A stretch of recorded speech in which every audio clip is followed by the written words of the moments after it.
Shalom, shalom, peuple de Dieu. Vous qui nous suivez partout, en live, dans vos maisons, sur vos comptes Facebook, je déclare la paix du Seigneur sur votre partage. Un moment aussi important que le Seigneur a voulu que je me mette en face de vous pour vous exhorter et partager avec vous ces petits morceaux qu'il nous a donnés pendant ces moments aussi douloureux qui tourmente toute l'étendue de la terre par cette maladie au virus, le coronavirus qui est en train de tourmenter et frapper très fort. Déclaré par le président de la République que nous devions passer au moins 30 jours dans nos domiciles afin d'éviter la maladie qui est en train de nous déranger nous tous. Voilà. Cela m'a donné l'opportunité de bien penser à vous venir en aide et à vous exhorter pour vous dire, croyez et continuez à croire à notre Seigneur Jésus-Christ, tel que la Bible dit, à celui qui croira, tu ne connaîtras jamais la honte. Je vous dis bonjour. Aujourd'hui, nous allons parler sur un morceau que Dieu met dans mon cœur. C'est quoi? C'est la rage de vaincre. Je vais dire à une personne qui m'écoute que tu es destiné, tu es né pour vaincre et non pour échouer, parce que ton Créateur n'a jamais échoué. Cette parole de la Bible qui nous montre comment notre Seigneur Jésus-Christ a vécu sur la terre et il a fini par triompher. Tel qu'il avait triomphé, cette grande victoire qu'il a remportée sur la croix, elle n'a pas été pour lui, laisse-moi te le dire. Elle a été pour toi et moi. Alors, peu importe tout ce qui te tourmente, peu importe tout ce qui te dérange, laisse-moi te confirmer que Jésus-Christ est vivant, il est Seigneur. Et il a vaincu pour que nous aussi, qui aurons cru en lui, nous puissions vaincre ensemble avec lui. Qu'est-ce que nous allons partager aujourd'hui? Comme je venais tantôt de le dire, nous allons parler sur la rage de vaincre. Qu'est-ce que c'est la rage de vaincre? Ce mot aussi qui semblerait être un peu compliqué. Mais premièrement, nous allons d'abord commencer à le définir. Ce mot qui dit rage. Qu'est-ce que c'est une rage? Si nous allons dans nos dictionnaires, vous allez voir qu'on nous définit cela comme une maladie dont sont affectés par les chiens.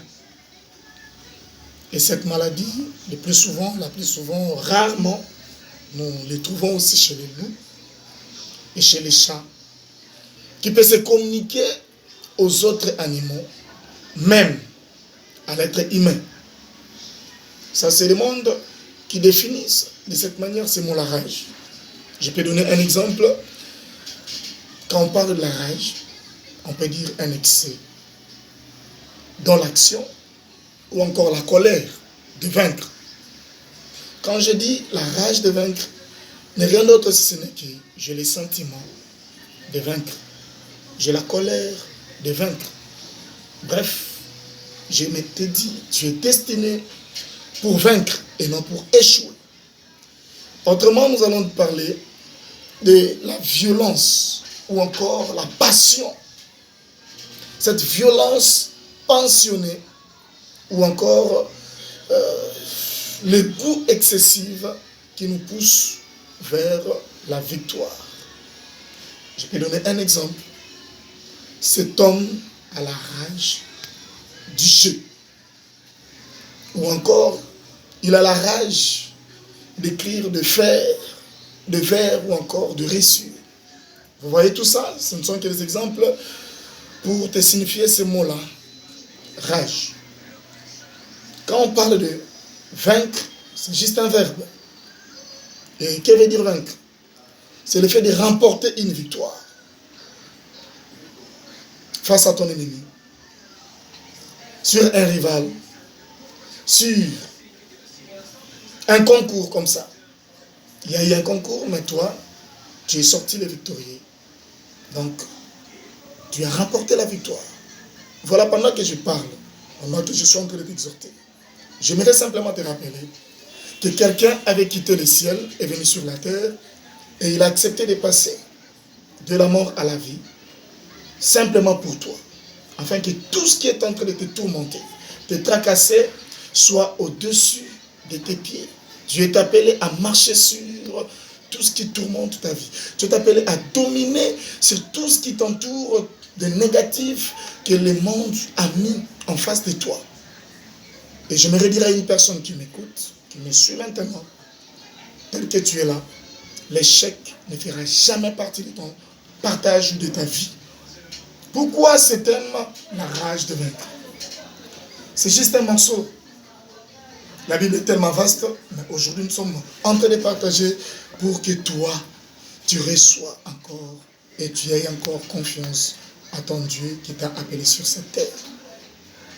Et tu verras que dans notre sous-thème, nous allons parler de la victoire dans les épreuves. Pourquoi la victoire dans les épreuves? Je vais lire pour toi un morceau. Nous allons prendre Jacques 1, de 2 jusqu'à 4. Qu'est-ce que la Bible dit? Mes frères, regardez, comme un sujet de joie complète les diverses épreuves auxquelles vous pouvez être exposés, sachant que l'épreuve de votre foi produit la patience. Mais il faut que la patience accomplisse parfaitement son œuvre afin que vous soyez parfait et accompli sans faillir en rien. C'est une parole de la Bible. Écoutez, nous prenons ce verset, nous prenons ce morceau, c'est par rapport à tout ce qui est en train de nous tourmenter. Sur toute l'étendue de la terre. Si tu es en train de zapper dans ta télé, tu verras que dans toutes les émissions, on ne parle que de la coronavirus. D'où vient cette maladie? Personnellement, j'ignore. J'ignore cela. Mais ce que je sais, j'ai reçu une mission, un mandat de pouvoir t'apporter la bonne nouvelle. Et cette bonne nouvelle est capable de renverser, de guérir cette maladie qui est en train de tourmenter la terre dans son entièreté. Au moment où les médecins, les spécialistes font leur travail, ils aillent consulter, ils aillent chercher, faire des recherches pour trouver le remède qui pourrait guérir tous ceux-là qui sont frappés, tourmentés par cette maladie. Et voilà, nous aussi, de notre côté, en tant que prédicateurs, nous ne dormons pas, nous cherchons des voies et moyens. Comment invoquer notre Dieu, lui qui a placé en nous sa grâce, son don, pour que nous puissions vous apporter le meilleur de ce qu'il nous a donné. C'est-à-dire quoi? Et vous annoncer la bonne nouvelle. Rien ne peut résister à notre Seigneur Jésus-Christ. Si tu peux lire la Bible, tu vas voir. Un jour, notre Seigneur Jésus-Christ était quelque part, d'ailleurs fatigué selon la chair, parce que Dieu ne peut pas se fatiguer. On lui a supplié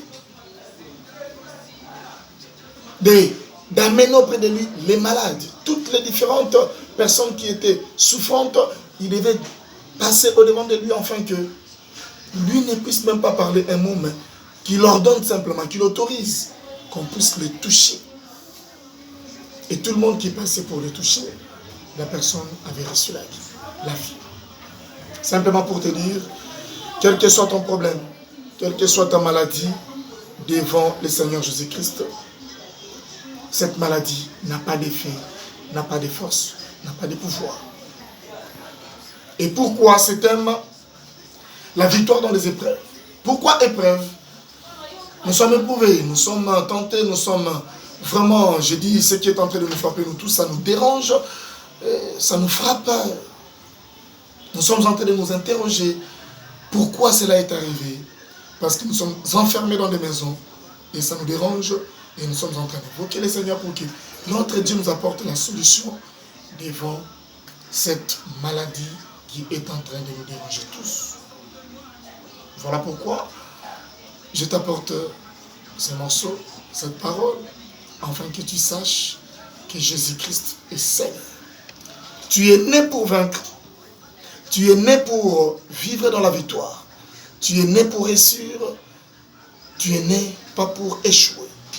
Quel que soit le problème qui te tourmente, quelle que soit la maladie, quel que soit tout ce qui est en train de te déranger, tu es dans l'hôpital, tu es condamné quelque part, dans la prison, tu es en train de traverser des moments très durs.